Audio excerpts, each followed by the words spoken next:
All right, good evening, WNBA and women's basketball fans. Happy Monday to you folks, and welcome into the WNBA 365 Network, your 24/7 365 comprehensive home for everything revolving around the WNBA and the rest of the women's basketball universe. Joining you folks here on a very cold Monday evening in Southern California with the SoCal triple threat attack coming away here from Studio 171 and also up in Los Angeles, California, of course. Crystal Thomas, Santonisha Stewart joining us up in LA, and of course, Campbell Hurd joining you folks here in studio from Studio 171 in San Diego. Ladies, good evening, and how's it going tonight? Hey, doing good, eating my ice cream. Hey, what's up, everyone? I know I've been absent for a bit, but I'm back and ready to roll. Now, folks, a quick rundown of what's coming up on the network for the rest of the week. Now, we're going to kind of be alternating between overseas and college coverage, and then we'll kind of be mixing in a mixture of both, like on this case here tonight. We're just going to be talking about some of the overseas play, some of the college games coming up during the week, and then we do have a couple of new programs making their way onto the channel as well sometime very soon in the next couple of days as well. And also a quick program alert, folks, that next Monday, the 21st, will be our final day of coverage before the Christmas and New Year's break, and that will be a pretty, I think what's going to be a pretty impressive lineup for next Monday, folks. It'll be a doubleheader, 2 shows coming up. We'll have more about that later on momentarily. But guys, we're just going to, as I said a bit, we're mixing in a few things here and there for tonight.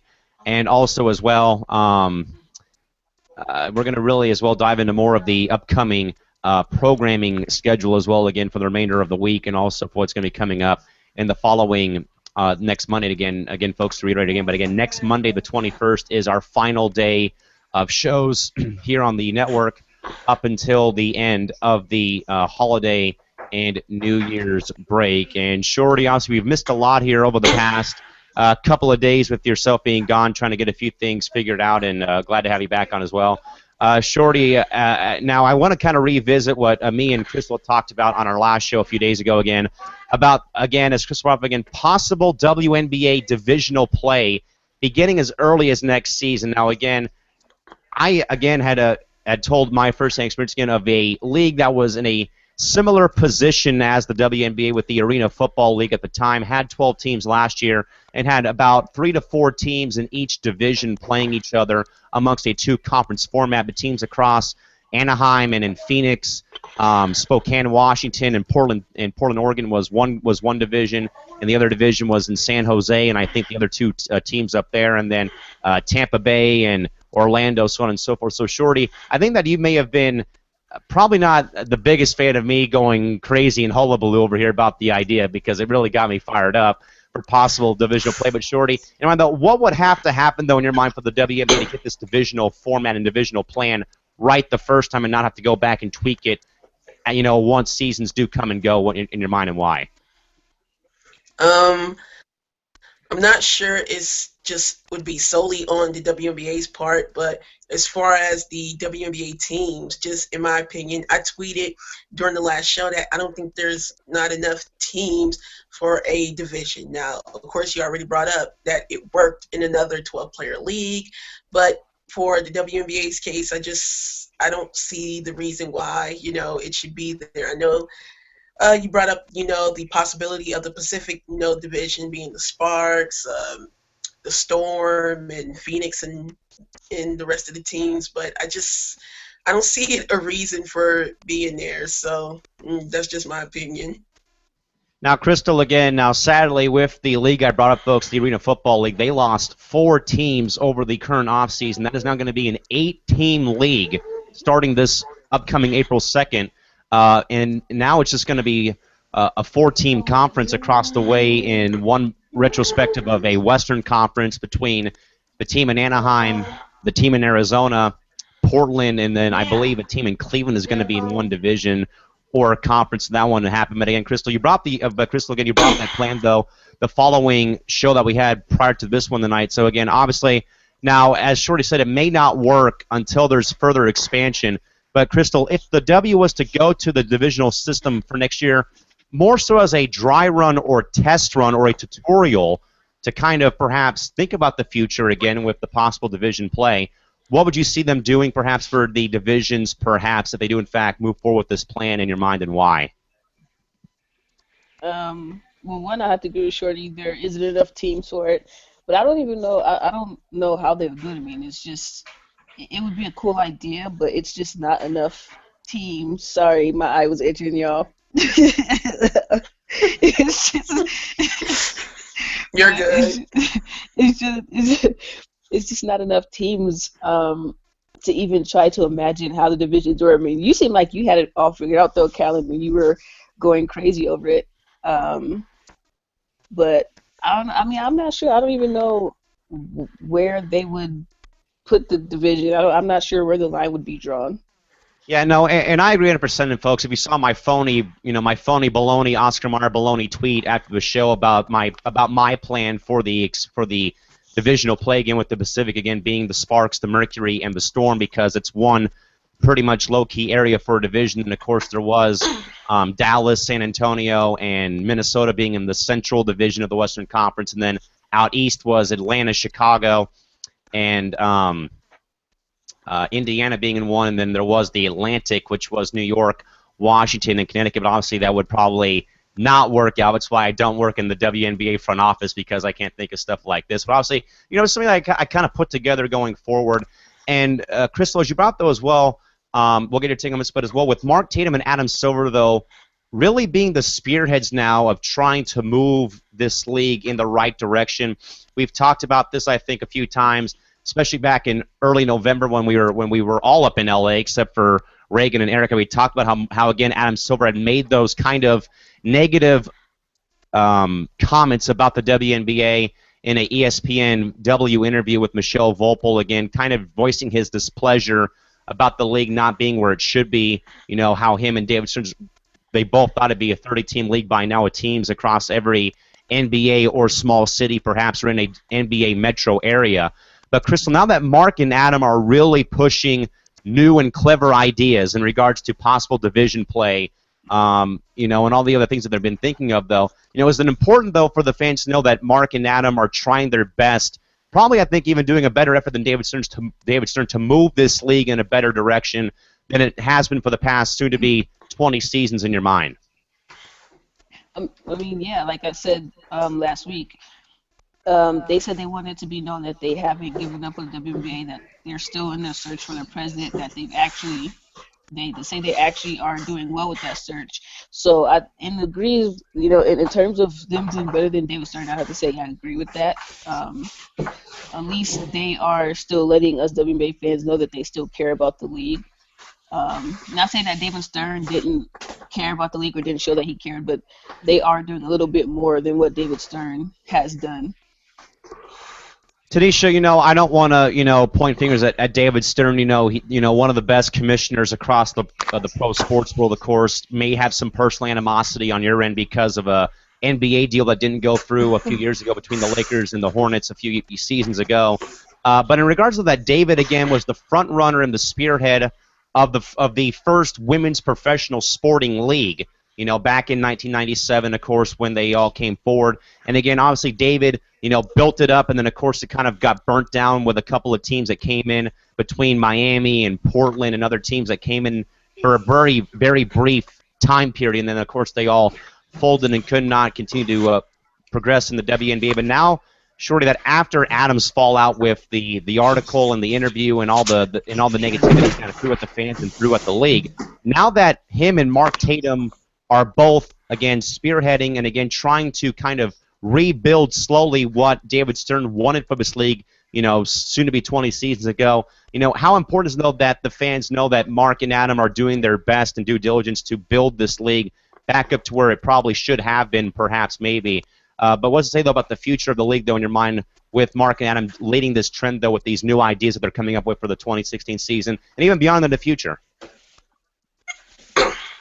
Well, I think the league is in great hands, because these are two people, within the NBA brass that cares about the WNBA. Remember, Adam Silver was one of the main guys, along with David Stern, to draw up the blueprint for creating the WNBA. So, of course, he's going to continue to make sure that it prospers, even though there were so many rumors. Actually, there are rumors that come out yearly claiming, Adam Silver is going to fold the WNBA soon, or whatever the case, that crap. But no, he's very invested into the WNBA, and I mean, so many things that happened in the past. And as far as his comments, I don't think they were hateful or anything. He just, simply posed a question because not Adam, but David Stern posed that same question.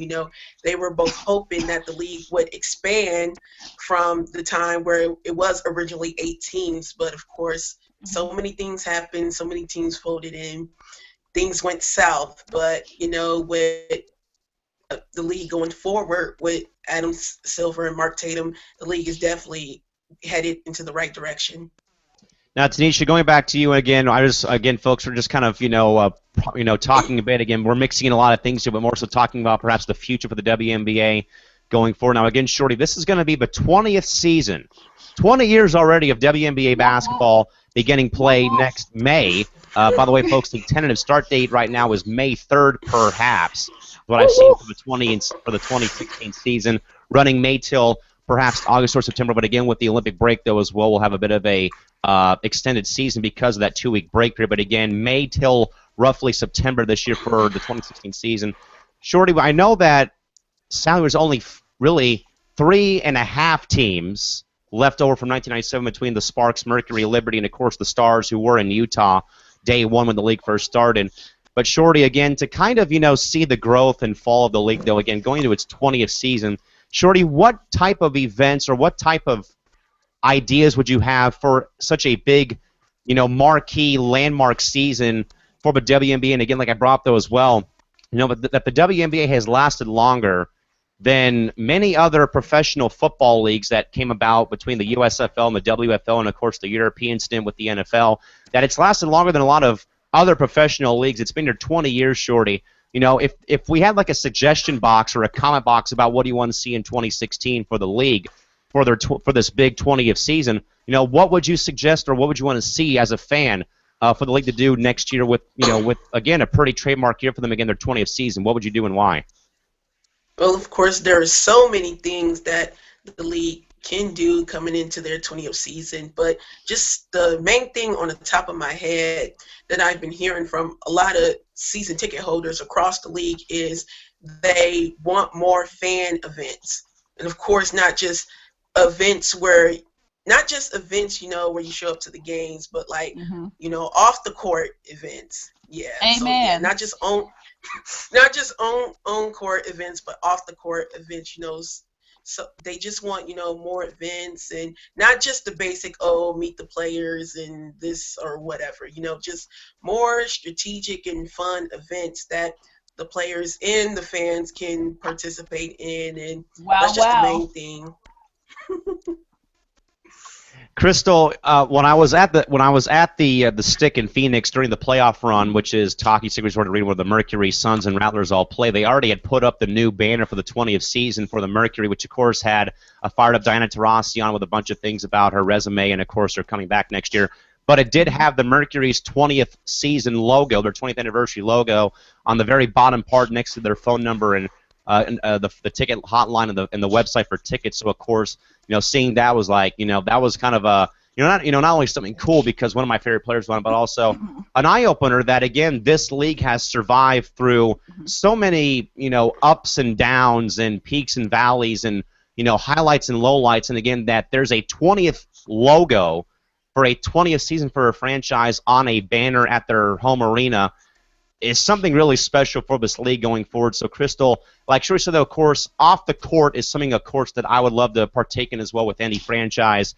Again, to kind of get, like, much like the interviews I did with Parker and Wiggins, again, know the players on a personal level more than just a professional level. So, Crystal, what would you suggest or what would you want to see, though, for the fan experience for everyone's 20th season in regards to the Sparks, the Mercury, the Liberty, and even the Stars?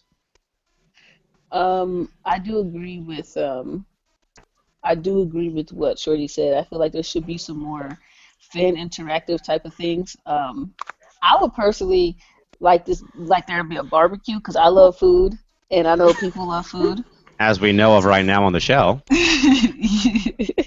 So I think they should have like a barbecue type of thing, and not just for season ticket holders, because I feel like you're losing a lot of your fans like that because a lot of fans can't afford season tickets. So I feel like they should do something for everyone, whether it be like this may not be a good idea, but like a dodgeball game because I have like a couple of people that I would hit. We ain't gonna go there, and then probably like a kickball game, something like that. That's fun. Something where you can hang out with the people. And the other half of that question, I think for them to survive as long as they did, many people didn't think the WNBA was going to last 3 years. So for them to be around for 20 years, which makes me feel old now because I'm older than the WNBA, but for them Same to here. for them to have lasted as long as they have, I think it's pretty awesome. Um, and like you said, they've lasted longer than a lot of football leagues. So that just lets you know that the league keeps on growing and people, despite what some say, actually do watch and do care for the league. And that actually makes three amigos in here. All three of us, folks, stat to know, all three of us in this hangout are older than the WNBA, with me being born in 1994, 3 years older than the formation of the league, and of course everyone else in here as well, born pre-97. So we're kind of old now. We've kind of been here through a lot You of things dinosaurs. with this league. But again, folks, I four need teams. my cane. But then again, folks, pretty much 3.5 teams, but we'll say 4 technically, will celebrate their 20th season of WNBA basketball next year between the LA Sparks, the Phoenix Mercury, the San Antonio Stars, and the New York Liberty will all celebrate their 20th seasons of pro women's hoops next season, beginning play again, probably in May again with that Olympic break coming as well in May next year. But Shorty, also there was a couple of minor rule tweaks again made by the WNBA just a couple of weeks ago that Crystal and I addressed in the early part of the show here a couple of weeks ago again about the shot clock now being reset to 14 seconds for an inbound play following any contact with the rim, ball going out of bounds or a foul, that there's no penalty involved. And also now the clock has been adjusted now to a 2-minute system instead of the final minute system of any fouls going on, along with free throw adjustments. Shorty, do you perhaps think though that all these rule changes may have been tweaked, perhaps to probably accommodate what we probably did see though in Game 2 of the conference finals between the Lynx and Mercury, perhaps? Or what are your thoughts on the overall minor rule tweaks for the upcoming season in your mind going forward? I think it's 50-50. I think part of it did have something to do with the whole fiasco. And I also think it's just general, rule tweaks that the league decides to do because every year, regardless of any of our personal feelings about the league, they do make an effort every year to try to improve the game. So I think it was 50-50. Part of it was because of what happened, and also just general rule tweaks that they do yearly to improve the game. KT, you and I had a volleyball service topic up in the air and over the net a couple of weeks ago. Again, we were talking about it again, but I think more so, Shorty, we kind of talked about though of bringing the game into the modern era again. Kind of getting away from the form from any other systems that they may have used. But Crystal, as Shorty brought up though again, perhaps though, is it 50-50 that those rules were changed though and tweaked because of what we saw though with the outcome of that Lynx Mercury game in Phoenix in Game 2 in the conference finals, perhaps? I think I agree with Shorty. I think it was both. Because of what happened in the finals. And then I also think because the game's adapting, the game's getting faster, they have to adapt to the players.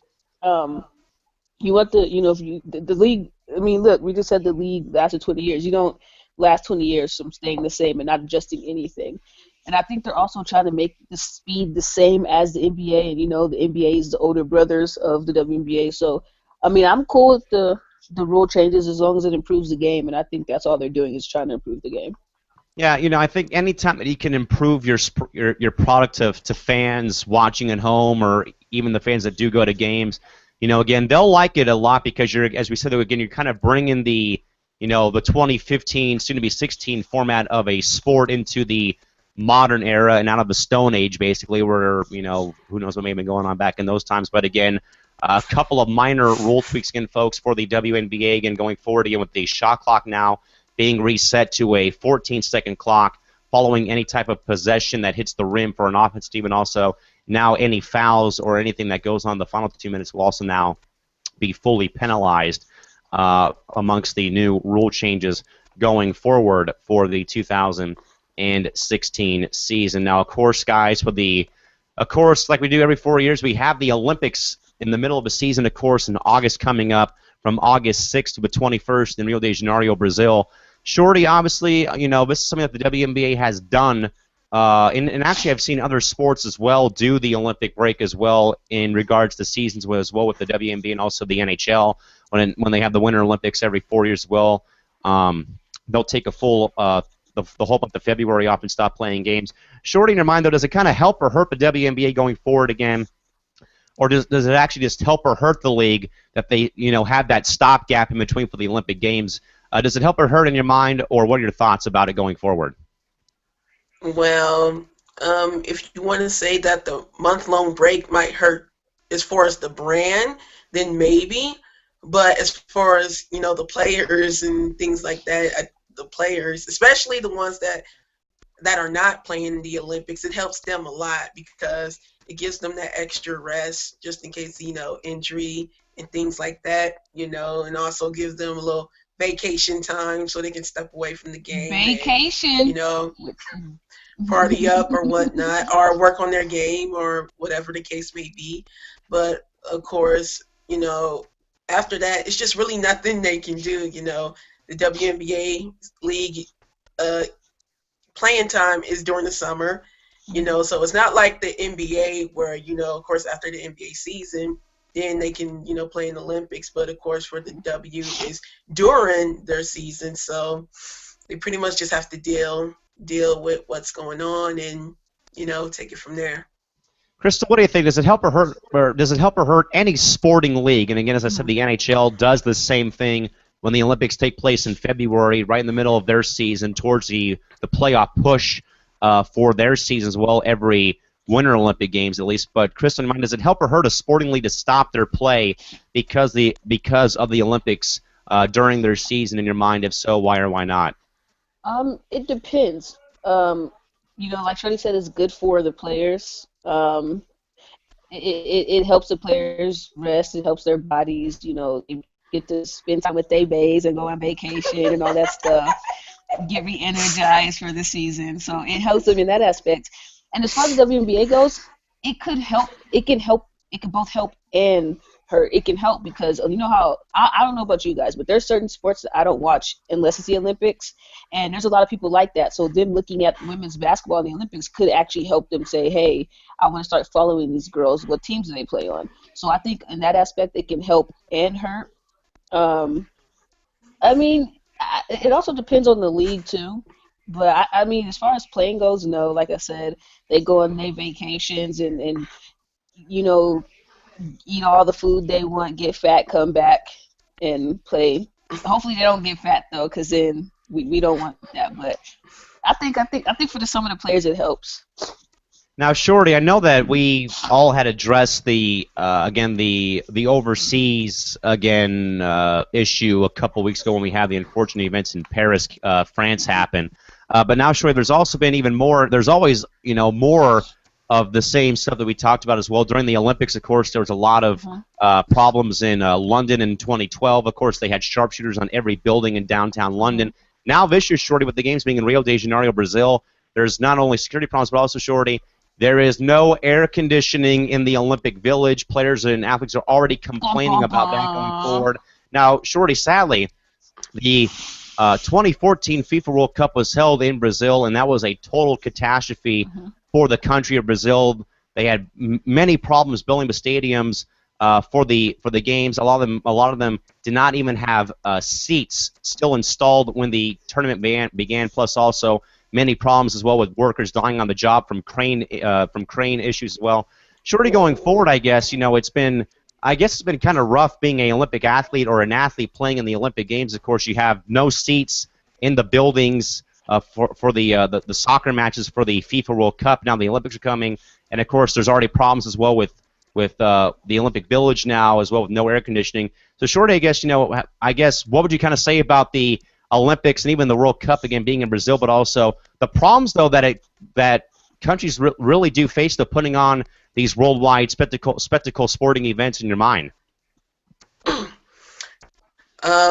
First of all, not to sound, you know, not to Petty. sound bad or whatever, Not but to sound petty. okay, yeah, petty. Petty is a good word there, but my question is, what the hell are they doing having the Olympics in Brazil with all these freaking problems? I mean, it should never, come to that catastrophe where people are dying, just to prepare, the games and set up the venues and things like that for the Olympics. And I felt like the Olympic committee did a poor job in that sense if they sort of already knew about these problems prior to choosing, the bidder, because we do know countries bid for the Olympics, and Brazil had no business bidding if they didn't have things properly prepared. So I say the Olympic Committee should do a better job next time, making sure that these countries are, well prepared before, giving it to them, because that just doesn't make any sense. Crystal, seeing the Olympics in London, now sadly I was in Australia during the Olympic Games, but we got to watch them on the NBC affiliate in Sydney, and they were more than prepared. I mean, between them having security lockdown, all the venues were clean and were in tip-top shape. The stadium was phenomenal to see. But Crystal, I mean, you see the World Cup, the biggest sporting event, regardless of the Olympic Games or the Super Bowl, the World Cup being the biggest sporting event held every 4 years.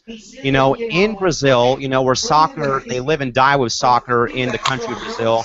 And, you see that the stadiums are not even done because of construction problems.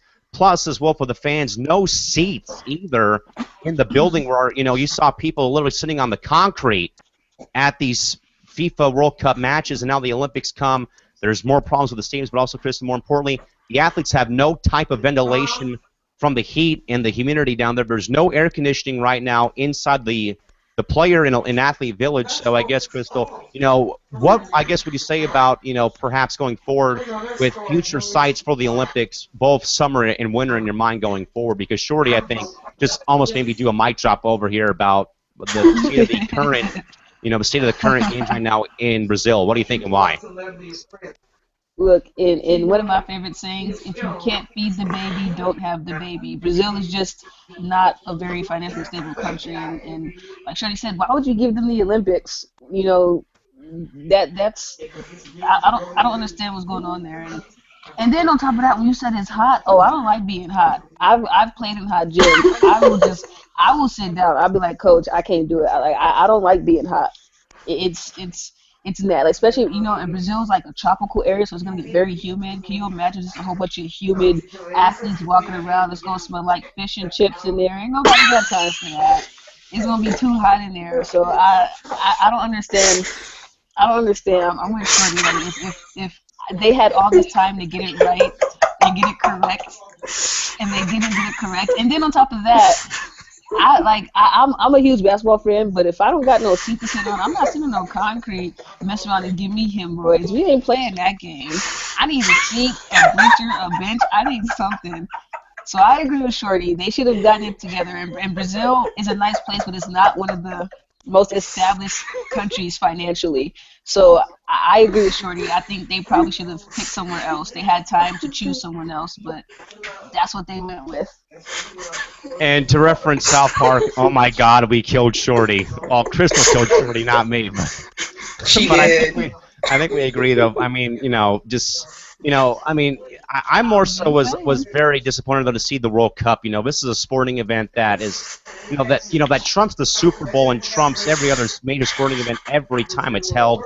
And to see it, in a nation that lives, breathes, eats, sleeps, and lives and dies quite literally with soccer, and to see them completely flop. Stadiums not done, fans sitting on the exposed concrete.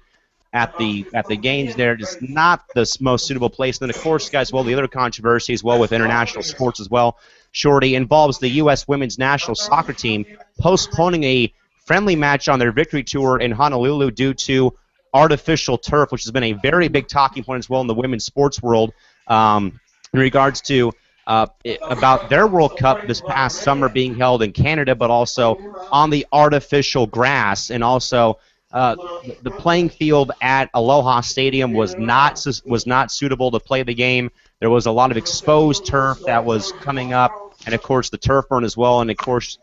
Shorty, Sally, you kind of hate to say this though, but as this is just another example of female sports getting the short end of the stick or the short end of the wishbone at Thanksgiving. Shorty, any thoughts though about even the World Cup this past summer for the women? Of course, the controversy about the artificial turf, and even the national team having to postpone a friendly game in Hawaii because of a turf, which also led to an injury to one of their star players as well, who's going to be out for a few months due to a torn ACL. Shorty, your thoughts about this female sports catastrophe as well going forward in your mind as well, because this does affect the female sports world, of course. What do you think though, and why about this? Well, it's just another case of another venue being ill prepared, and that player who tore her ACL, I hope she sues. Sue them, because that was on their behalf. If you knew that the place wasn't well prepared, why did they continue to go on with the procedures? I don't know, but I hope she sued, and I'll be her lawyer. Oh God. Now, Crystal, again, now I'm sure people are saying, wait, why are we talking soccer here? Well, again, Crystal, this does affect the female sports world because, again, this was a very big talking point over the summer on pretty much every, more so on ESPNW.com from Kate Fagan, Sarah Spain, and all the great writers there, again, was the athletes for the national soccer team for the women, again, World Cup, of course, the champs, but, again, playing those games on artificial turf. And I've played a lot of games on turf as well.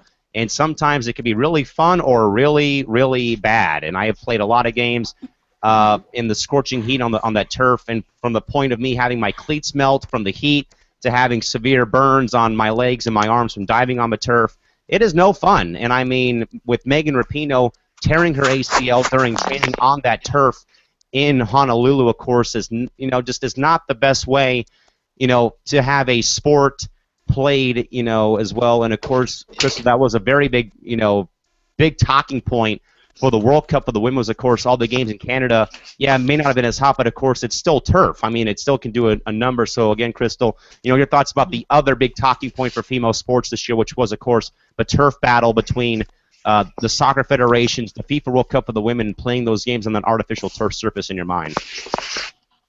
Well, for one, I think it was unfair how the women have to get, the worst end of the stick, like you said. The men soccer team would have never had that issue with playing on turf, and and the whole turf was literally lifted out of the ground. I actually saw the picture.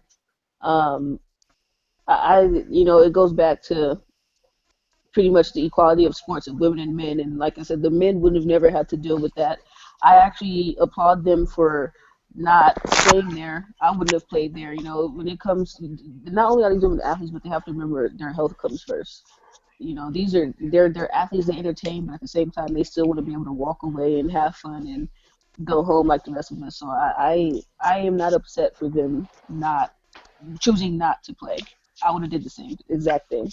Now, Shorty, in a related basketball situation to a game being canceled midway through the game, or canceled in general, of course, I know very well because I was there. The Lakers and Warriors preseason game here in San Diego at the Valley View Casino Center canceled midway, late in the third quarter with 2:16 left due to the floor becoming unplayable at the Sports Arena. Now, again, folks, this was a problem that had arose during the game because there was a AHL hockey game of the team I'm working for, the Gulls, was played on Friday that I was also at. But again, Shorty, they really, I believe, rushed putting the cover for the ice over the floor for the court, but also for the seats and the courtside seats. And again, once I saw Byron Scott, Luke Walton, and the referees conversing during the first quarter, I knew that they were going to eventually suspend or cancel the game because of the floor being slippery. And again, you saw the game on television. I was there in the building.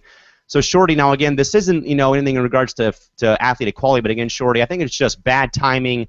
I think done by having a sport played on ice than a sport played on a hardwood surface the following night, and again being very ill prepared for that.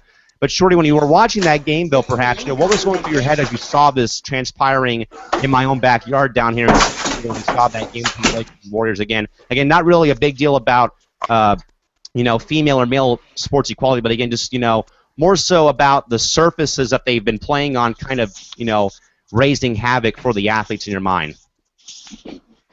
I mean, yeah, most definitely. That was one of the games that I was watching, and of course, like you said, you attended, and I mean, they did say during the broadcast about the venue, of course, that being ill prepared as well, and they did the right thing. They ultimately did the right thing because it was only a preseason exhibition game. The final score, wasn't going to pretty much make a difference in anything, and it wasn't worth injuring any of the players. So it's a good thing that they shook hands on it, walked off, and left. So, Tanisha, to go back to you real quick now, in regards to the Lakers and the sports arena down here specifically, they've had a few minor run-ins in the past couple years. I've gone to all three of their recent games between the Kings when they first got Dwight and Nash, and then the Nuggets last season. And there's always been some type of arena dilemma that always seems to not go the right way. Now, the first year I went, the shot clocks on the baskets were inoperable. The first game I went to. The second game I went to, the video board on the scoreboard was not operable. Then, of course, this year was the floor. So, Shorty, is it more so in your mind kind of more so about a unprepared arena staff, or the fact that the arena down here no longer houses an NBA franchise? Or what, I guess, would you say is a big problem, I guess, with venues? Let's even go for a WNBA team, Shorty. I guess, your thoughts about, arenas not being, sustainable or able to host games like, that they don't really have on a day-to-day basis like they used to back in the day, or just in general in your mind going forward, or in a sport they are not really familiar with setting up or tearing down? I mean, I think that is put on the venue owners. It's their job to make sure that everything is in tip-top shape, to make sure that scoreboards are working and whatnot. It's on them. I mean, just because it doesn't see a lot of action doesn't mean you let it go to waste and let it tear down or whatever. I mean, it's still a playable venue, so therefore you always make sure it is in tip-top shape and prepared for, any team or event that comes through. So that's on the owner's part to, get things prepared. And if they do a bad job of that, well then maybe they shouldn't be owning it at all. Now, Crystal, I know that you sat next to me for the tail end of the Sparks Liberty game, of course, when all the hullabaloo happened afterwards across the street at the Lux. But long story short, Crystal, if anyone's ever gone to a game with me, you know that I kind of take it as a different perspective of, for one, me not announcing or holding a microphone or having a headset on my head calling a game, but I'm more so, Crystal, I think that there's a few things. That not only do you watch the action, you're checking the clock, either just to see how much time's left, or, you kind of put yourself in either an athlete's perspective, or in my case, you're calling the game from your seat, basically, like I do. And, Crystal, whenever I go to basketball games, either announcing or watching as a fan, whether it's the Lakers or USD or SDSU or even Point Loma, Nazarene University, is I always, watch, and then I flip up and look at the scoreboard, see how much time's left, or see who's doing what. And, of course, the shot clock as well. And Crystal, for the first year to not have the shot clocks or game clocks on the baskets not operable. Year two, no replays or video on the scoreboard being shown. Then, of course, this year with the floor, Crystal, who, in your mind, gets more of the blame for a situation like what we saw with the Lakers and Warriors this year, at the Sports Center down here? Because, of course, this is the third time in a row they've had some type of, mishap with a basketball game at an arena that, again, no longer has basketball like it used to back in the 80s. What do you think and why? It's the people who operate the building. They know that they have a professional team coming there. They know that it's rare that the Lakers play down there. And if they keep, if they keep on, the Lakers won't go down there anymore. They're going to go somewhere else. So If they want to see a preseason game there, if they want to see the Lakers there, they got to fix the problem. For that to happen 3 straight years, I give them one more year. Then after that, you're not going to see them down there if that keeps up. So unfortunately, Callan, you won't see your beloved Lakers down there. So Tanisha, yeah, we'll go to one more question on this because this is kind of because guys, we could very easily see a WNBA team in this type of position too sometime soon. I know we talk about the booking problems with the playoffs and teams getting booted out of their arenas, but of course this is all internal arena problems. So Shorty, in your mind, yay or nay, or yes or no going forward? Do you at all think that the Lakers will ever play another preseason game in San Diego because of what they've experienced the past 3 years? Chris said one more year. I think that they probably just take next year off, not come here, and maybe give them a chance later on to kind of get their crap together down here at the Sports Union in San Diego. But Shorty, what do you think though? Yes or no? Should the Lakers continue to make San Diego a stop on their preseason tour? Because obviously we don't have a team down here like we used to, and they had a sellout crowd for their last game, so there is a pretty good Laker fan base down here. But Shorty, what do you think though? Yes or no? In spite of what's happened, do the Lakers perhaps not come here next year, perhaps in your mind going forward? What do you think and why? I think they will give it one more shot. I think they will, of course, do some double checking first to, make sure everything is cleared out, no issues. But yes, if the issues do persist, then I see the Lakers taking their business somewhere else. Crystal, what do you think? Yes or no? Now I know that you said that they'd give him one more year. I really don't think that the Lakers are going to come here next year because of what's happened for 3 straight years down here at our arena. And again, it's not the sharpest tool in the show when it comes to arenas. Again, being built back in 1966, and it really hasn't been touched ever since. So, KT, in your mind though, yay or nay, would you consider perhaps having the Lakers not come to San Diego because of what they've experienced the past 3 years in your mind going forward? I think they're going to give it one more chance. I'm not sure if it will be next year, but they're definitely going to give it one more chance. I mean, I don't see why they wouldn't, but I think they do need to get their stuff together, or else, the Lakers are going to be playing in Japan somewhere for preseason instead of San Diego. So I think they got to figure it out. They're going to be playing basketball in front of April Sykes' house. And ain't nobody going to come.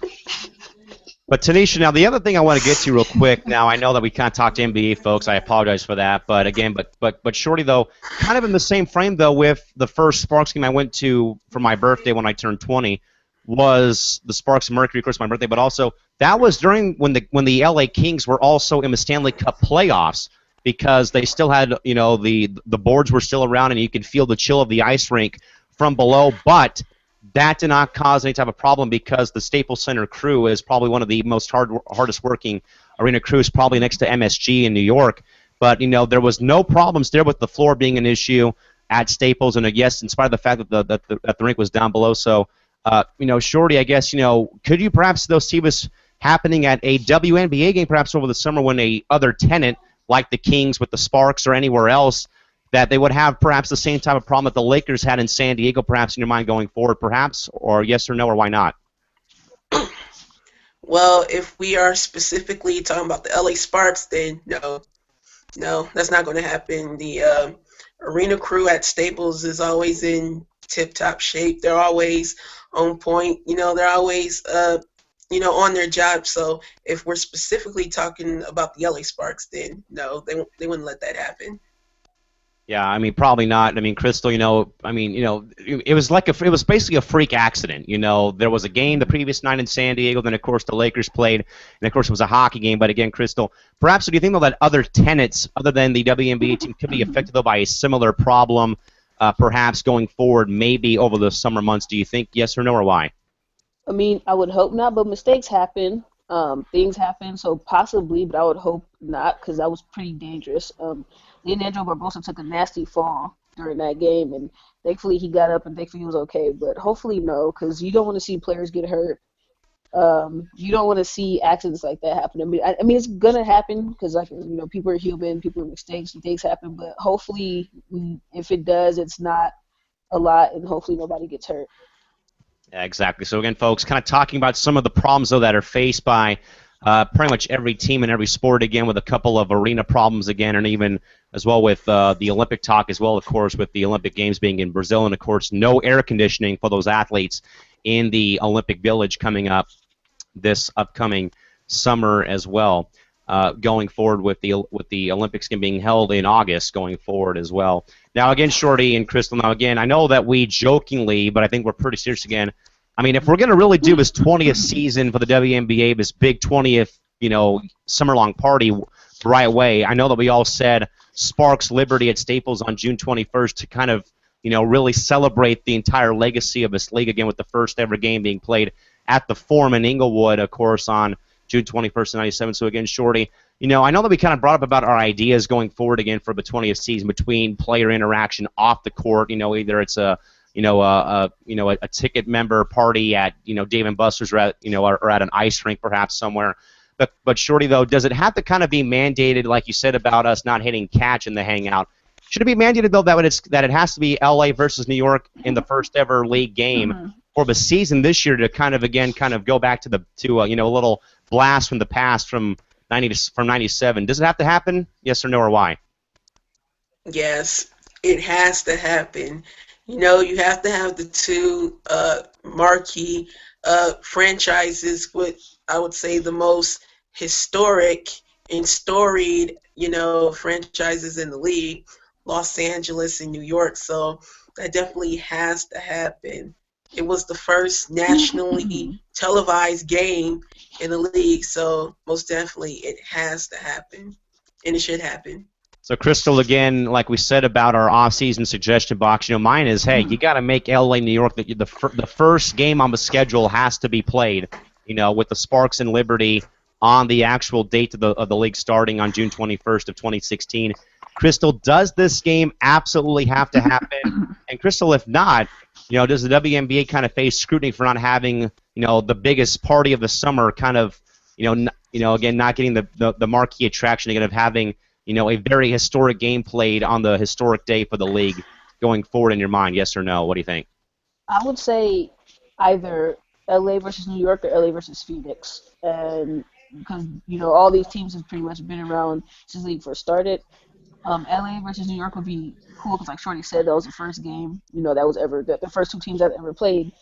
But LA versus Phoenix would be cool too because not only are they somewhat rivals, but those four teams, well, three and a half, four, whatever you want to say, have been in the league since it first started. So I think either LA versus New York or LA versus Phoenix would be a perfect game. But hopefully, which I shouldn't jinx it, but they're probably gonna play Seattle again. We all know.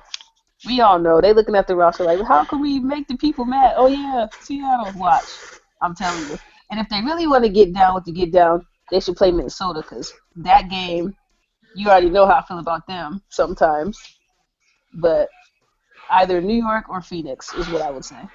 Yeah, and we'll see someone that's got half nap and half braids on the 4 o'clock shots, and then the hashtag and then the tweet and Twitter is going to be KBB, Crystal Block, and you can think of the other B word folks going forward from Shorty going forward. But again, perhaps we're suggesting Sparks Liberty June 21st to mark the official 20th anniversary of the league going forward. But Shorty, to kind of revisit our opening topic before we do kind of get to some programming notes for the folks again. Again, we know that perhaps, not set in stone. Again, WNBA divisional play as early as next season. But again, Shorty, as we brought up though as well, to kind of go that way, you need to have a bit of a bigger league. Now, again, Crystal and I said it has to be between the range of 16 to 18 teams. So, Shorty, in that case, if the league does in fact expand for divisional play, what city or cities, other than Houston and Sacramento, are you possibly going to give franchises back to if you were WNBA president? What do you think and why? Well, of course, I think the WNBA might try to tap back into previously folded franchises to, see what's up with that. But of course, number one on the list has to be the Bay Area. Mm-hmm. You got to give the Warriors Joe Lacob or Joe Lacob a team. You have to give them a team. You're so close to getting the Sparks. Good thing you didn't on our part, but you got to give got to give him a team. Um, I'm trying to think of other places. Oh, there was Miami. also talk, and there was also talks about Orlando. Because of course they formerly had the Miracle there, but Hmm. uh, they were talking about Orlando, one of the places. Um, um, I'm trying to think who else. Of course, possibly could be Las Vegas, but I don't think they would want to go there. Mm-mm. But I mean, I know a lot of people always bring up the two prominent college towns of Tennessee or Connecticut, but I'm not sure that they would. Of course, they would probably welcome a WNBA team, but I don't think they would get the same attraction as the college programs there. So, not sure with that, but just off the top of my head, the Bay Area. Crystal, I do have family that live up in the San Francisco, Sacramento Bay Area. Their family of mine do live up there.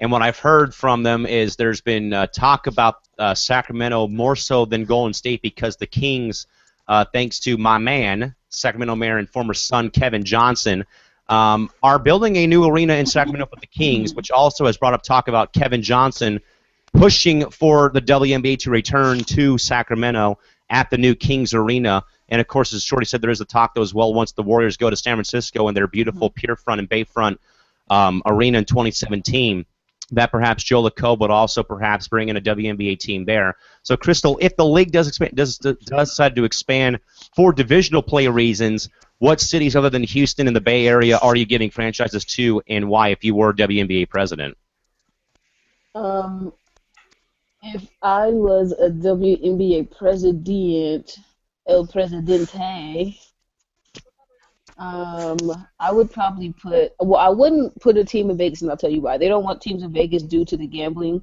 situations, and we're not trying to have another Pete Rose situation don't where tell that to somebody, Gary Bettman of the NHL. he better stop it. I don't think it's gonna be a good idea, especially for a WNBA team. I don't think that would be an ideal place. Let me see. If I was the president, where would I put a team? Like Shorty said, I'd probably go after places that had a team. So I'd probably go Orlando, like you guys said, Houston, Sacramento. Um, who else? We could try New Orleans. I don't think it'd go very well, but maybe it's worth a try. Um, the KT Breakers is always looking for an expansion team. Um, I don't know. I mean, I'm trying to think of like places. I mean, you could try places where like the NBA teams are. I think a couple of places in the East would love a WNBA team, like Boston or something. That could be fun. Places like that. Try. You could try the places that had a team, and then you could try the places that have NBA teams to see how that will work out. Shorty, before we move away and get to our new programming stuff, we'll get to that momentarily. But again, Shorty, I know though that I once said on here that if the NBA requires its teams to have a development league, minor league affiliate, then they should. I remember saying that they should be required to also try to run a WNBA franchise, at least try. Give it a try. And if they don't want to do it, then they don't have to do it. But at least try for 2 years at least to run a WNBA franchise. I mean, if they can operate a D League franchise, they can operate a WNBA team, no problem. So what's the big deal with that? But going forward, though, I believe, though, that they would probably try to go back to old places like Cleveland, Orlando, even the Bay Area as well. But Shorty as well. I know that he wrote a great article, though, of course, about Kobe Bryant, one of the greatest of all time. Of course, is retiring once the season ends. But also, you wrote more about his impact on the league, of course, between impact with players from Diana Taurasi and Skylar Diggins and Jewel Lloyd going forward. Shorty, do you believe though that any former or even now retiring NBA players like Kobe or even LeBron when he does retire, or any big name NBA players currently, I know that they go to a lot of the games, but would you perhaps seeing them trying to get involved to help improve the league going forward in your mind? Yes or no? What do you think and thoughts? Most definitely. I could definitely see them getting involved within the league to help improve. Now, if we talk about what that would be, I'm not sure. I know some people might call on certain players to buy a franchise. I'm not sure if they would go as far to do that. But, any, player development, within franchises or whatever the case may be, and also to help further promote the league, I'll definitely think they will be involved with that. I most certainly think Kobe, would be involved with that because, yes, I did write that article piece about his impact. And think about Kobe's impact on the WNBA is, it's just not his impact. His impact was also generational. We're talking about generation one of the WNBA, which is Lisa, Tamika, Diana, and then it reached over across the generation two, as I would call it, with Skylar, Jewel Lloyd, Rashonda Gray, and also in the future Monet Davis. So I can definitely see some players getting involved in the league. What that would be, not sure, but I can definitely see it. Crystal, as you guys know, again, my dad is not the biggest women's basketball aficionado because that's just, the sports fan he is, sadly. But Crystal, when I told my dad, though, that Magic Johnson was owner of the Sparks, and we went to the home opener, and my dad, as well as not the biggest Laker fan in my household, I'm the only Laker fan in this entire household in San Diego because I've got Celtic and Spurs fans that I live with, sadly. But, Crystal, when I told my dad, though, that Magic Johnson was the owner of a team, and he was immediately like that sold to go to the Sparks Mercury home opener last year because, you're tying a legendary NBA name to a league and to a team, of course, that's in a league that no one really cares about, as we all say all the time. So, Crystal, with that instance right there with my dad, again, going to the game solely because of Magic Johnson, what can the future hold about when you say that, Kobe's with the Sparks now, or Steve Nash does something with the Mercury, perhaps, or any big name NBA player doing something for the league or for a team that they're tied with, either the Lakers and Sparks relationship, or of course the Mercury and Sun partnership, which of course is a brother sisterhood because they're still owned by Robert Sarver. So what can that, I guess, do to the average basketball fan that's trying to either get into the WNBA or is not really sold on the product yet? What can NBA impact or pull kind of do going forward into the future generations of this league in your mind? I think that will help the league. I think anything that will make more men and even some women get more involved in the game, want to watch the game more. Um, I mean, that, like Troy said, I don't know who it would be, but that'd be pretty awesome if like a LeBron or a Kobe or somebody bought a team and ran the team pretty much. Will it happen? Possibly, maybe. Don't know who it will be, but I think that'd be good for the sport, and I think it'll be a good transition for the sport. Guys, we're gonna jump. We're gonna do something I do best. We're gonna go and cliff dive, and we're gonna go over the hour mark here because I got a few more points to bring up for you to talk about our new coverage and new programming. But Shorty, when I was at the home opener and Magic Johnson brought Kobe Bryant out to that game, I just remember Staples Center. You felt like you were watching the Lakers win the championship for the 17th time, and just how loud that crowd rose to its feet to applaud Kobe. And, they gave him, of course, like they always do for pregame introductions after you hear LT, Lawrence Tanter say, and the other God, so on and so forth. You hear him say Kobe's name, and, of course, you hear the arena explode in unison. That is what I think the WNBA can really get, is if you can bring, not just them, sitting courtside and showing their support for the league, but, with them working in some capacity in the league. Again, like I said, you either bring Kobe in with the Sparks, Steve Nash goes back and does work in Phoenix with the Mercury.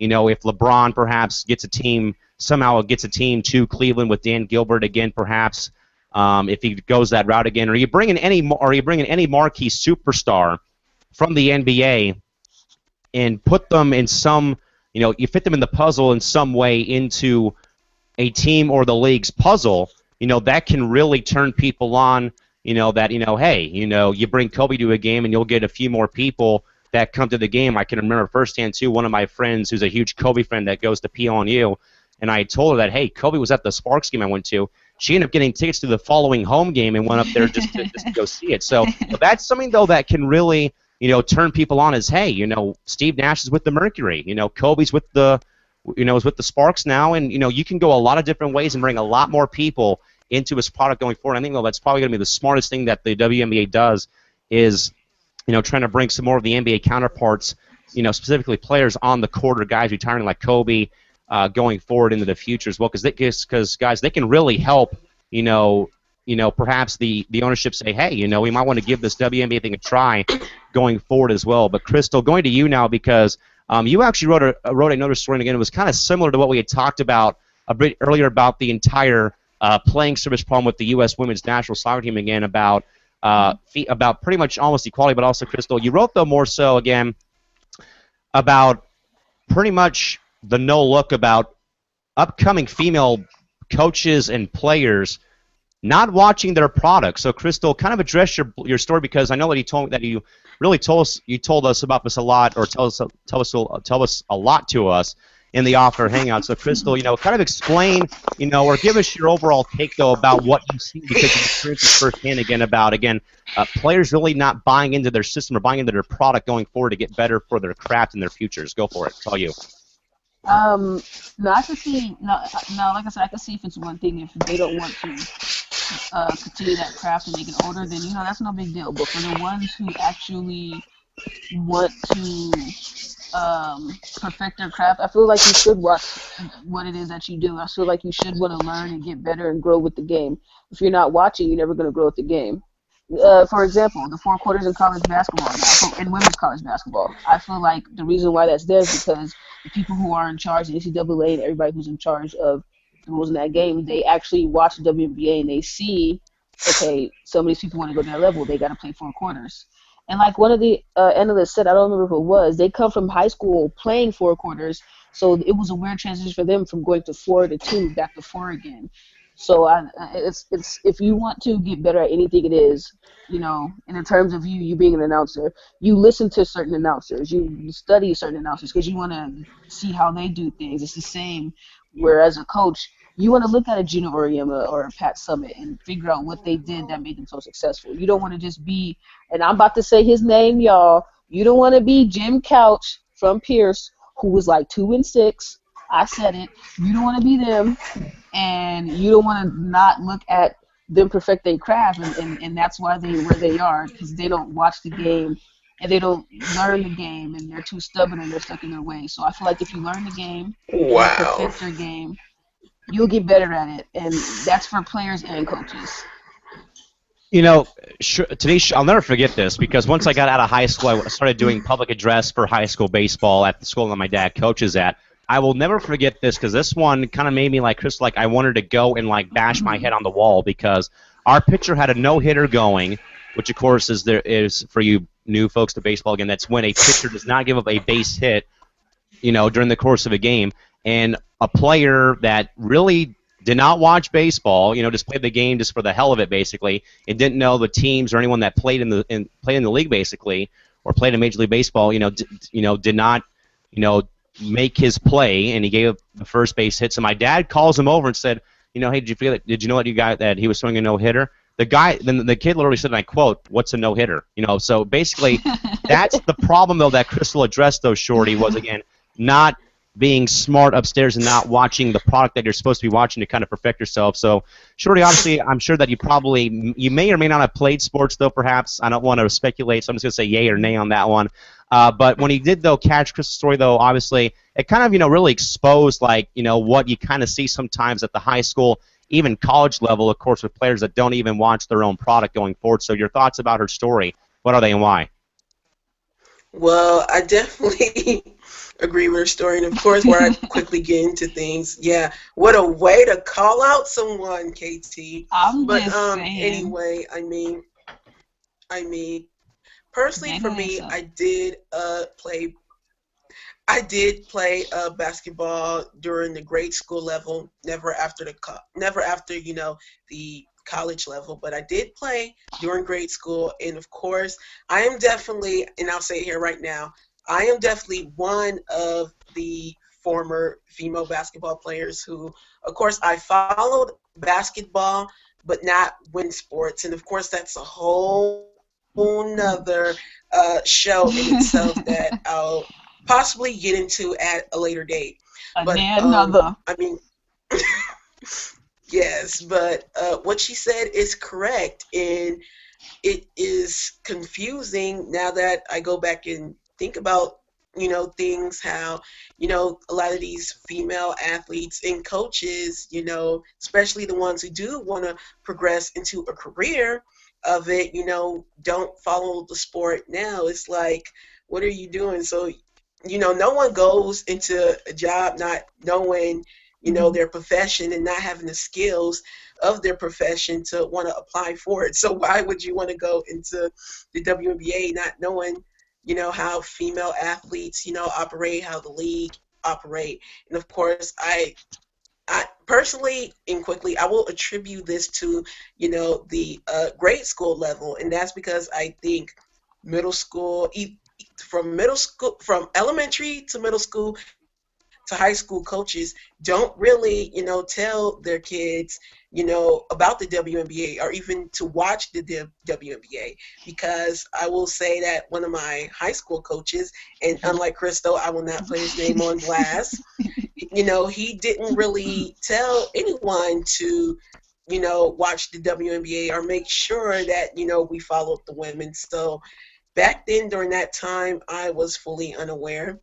So I do think it's at the grade school level. The coaches and whatnot, they don't push it, so they don't know, and No. they leave it up, to the young kids, and they don't know and they aren't aware. But I wish back then that I was, aware of the league, so I could have been watching the league then. But yeah, Now so it's you definitely a are. lot of factors that Now play you are. into, So why things happen that way.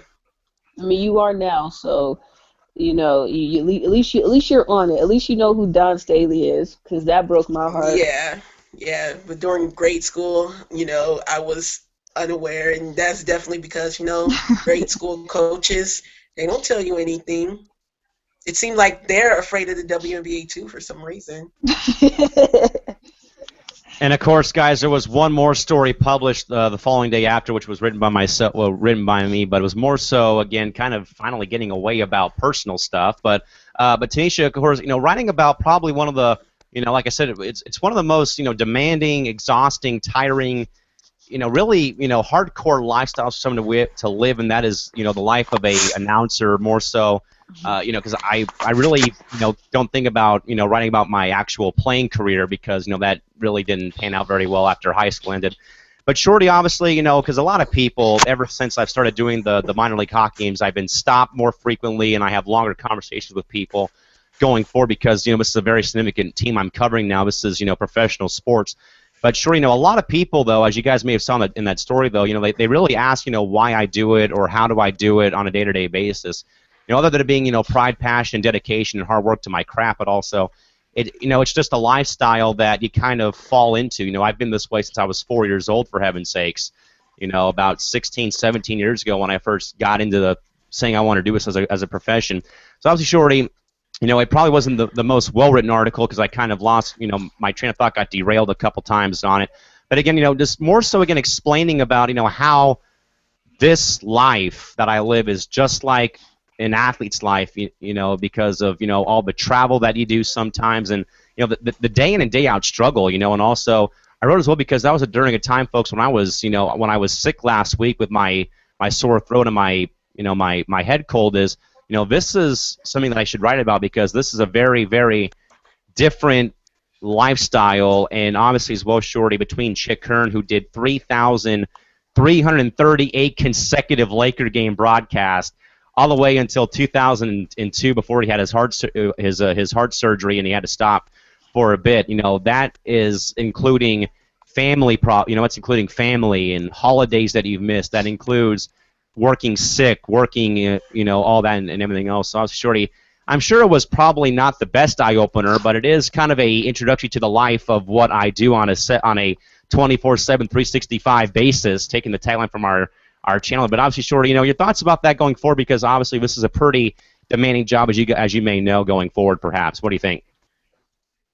Well, I did read your article, your blog post, and I think it was very good. It was a very good read. You just basically, gave people an insight on the life and the day, of a announcer, basically, because when it comes to basketball games, and of course, quite naturally, all focus is on the teams, the Hmm. players individually, and then the coaches and coaching staff.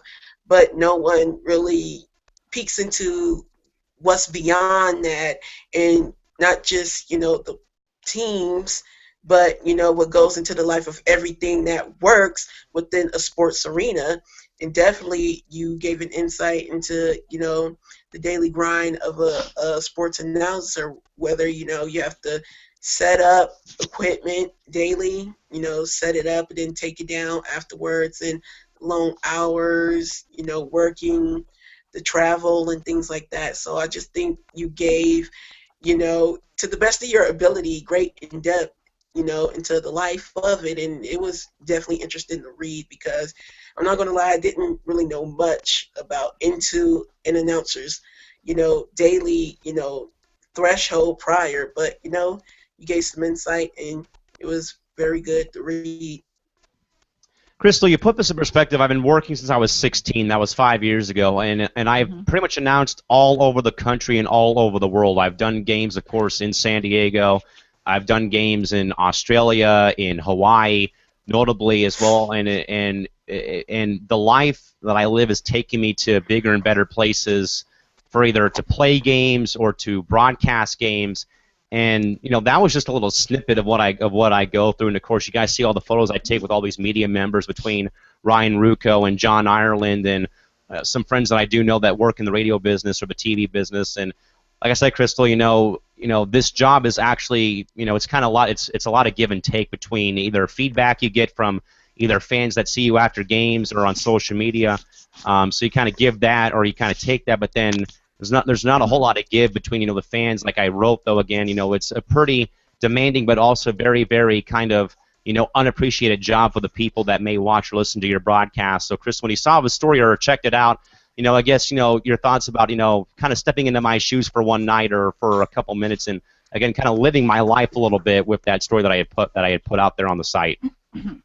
I thought it was pretty cool because, like Shorty said, people only focus on the athletes and they don't realize that um, being a broadcaster or an analyst is actually hard work too. You miss family gatherings, you miss birthdays, Christmas, you miss a lot of stuff. I was listening on ESPN radio. I think it was yesterday, not yesterday, but like 2 days ago. I can't remember the guy's name, but he was saying that he won't be with his family on Christmas because of a game. So, I mean, people. I don't think people realize that it's hard. It's hard in these streets for a broadcaster. So, I think I respect you for it because it's a tough job. I mean, it could be fun, it's rewarding, but it's a tough job, and people don't know how the broadcasters get down because they're not down with the get down. And for all of you who don't know what I just said, they don't understand because they don't live that broadcaster's life. But I think it's pretty cool. I thought the article was cool. I respect what you do, and hopefully a lot more people respect broadcasters, and I hope they understand that it's hard work as well. And I thank you guys dearly for the word, for the appreciation, and for the kind words, because this is a Oh, job that you okay? you know Tear. but this is but this lifestyle, if you want to call it that, but this job, though, is one that is really, really demanding. I mean, between long road trips away from home or long home stands, and of course the long hours that he put in between me when I was working on my college degree, between being doing one of these, and then kind of stepping away after hosting the program, and then recording scripts for school until 3 o'clock in the morning, 4 o'clock in the morning, and then prepping for games with names and reading media kits and stats and stuff, and make sure that you're in tip-top shape for an upcoming broadcast. It's a really tough life to live, kind of, sorta. I don't want to say it isn't or isn't, but again, you guys check out those two stories on WNBA365.wix.com/WNBA365. Okay, guys, we have one final topic to get to know. We've gone well over our threshold here, but again, I did say we would go and jump off the cliff for a bit here. Folks, next Monday, as I said, is going to be the final day of our coverage for the year. We may have a couple of special off-air hangouts that we will broadcast live for you folks probably for a New Year's Eve party, perhaps on the network. But we are going to be debuting a brand new show next Monday.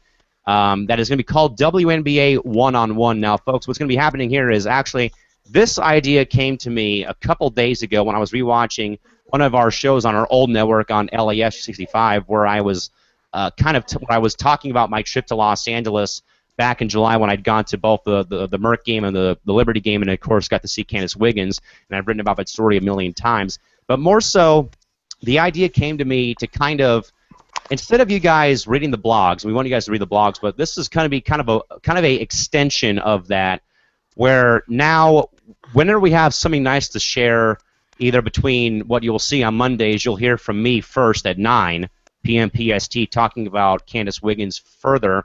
Then following that, you'll hear from Crystal at 10 o'clock about her historic and kind of that. Faraya Abdi. And along with that, but also more so talking about, again, we're going to basically, folks, we're going to revisit the stories that we wrote and kind of branch out a bit further to kind of make this a little bit of a one-on-one personal form show that you folks will be able to watch. So I'm kind of nailing the final details, but again, this is going to be kind of a sit-down personal forum for our broadcast team to kind of sit down and share stories that we love to share. And of course, I love sharing the Wiggins story, and I know that Crystal, you guys probably want to hear more about her story because it's a very, very, a very good knockdown comeback story. But Crystal, I told you about this at like 2:45 in the morning when I had gone through and watched that broadcast. And again, this is a way, again, like I said, to kind of further, talk about, these people that we interact with or these personal stories that we love to share with everyone. Because I know that, you guys know very well that I love sharing the Wiggins story every time I get a chance to because it's a really great personal connection. So obviously, Crystal, you're going to go second on Monday, but when you got the message that I sent you, like, hey, I want to kind of try out this personal connection, this personal show where we kind of all have our hour, or as long as we want, our little time slot to kind of talk about our stories with players or just our experiences as a fan of this league. When you saw that and kind of thought that out, what I guess what's your take, I guess, about this going forward for next Monday when we both get to do this? In the words of someone I know, it's pretty cool. It's pretty cool. I thought it was interesting. I think it's very interesting. I like the concept. I think it will be interesting to see and especially to hear the story instead of reading it, because a lot of people don't like to read. I'm just gonna keep it real. Some people see one paragraph and that's too much for them. So, Shorty shaking her head, but it's the truth. Some people don't like to read at all unless it's gossip or something. My goodness. But I'm telling the truth. I'm telling the truth. But I think it'll be interesting for them to hear it come from our actual mouths and our perspectives. I think they're interested to hear your Wiggins story. I don't know about that one. Well, I'm pretty sure they will be. But yeah, I just think it's an interesting concept. It's pretty cool. It's pretty cool. It's gonna be the gym. It's pretty cool.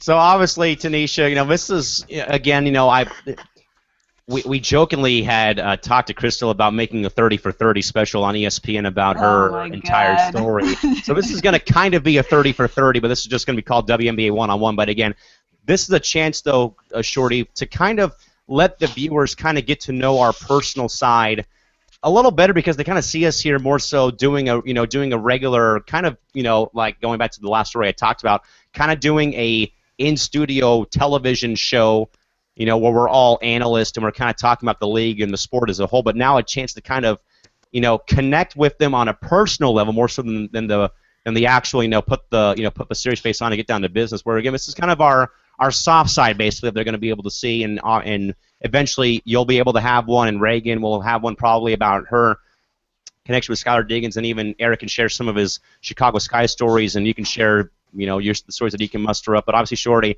may not be the best idea in the world for a show, but obviously, again, kind of to let the viewers, again, like I said, kind of connect with us on a more personal level than the professional level. So obviously, your thoughts about the new show debuting next Monday, what are they and why? I mean, definitely the way you described it. I know. I think you'll be, good for, the network, to let fans, learn more about us, learn more, beyond, watching the show itself or even on social networking, but just to get an in-depth look, into,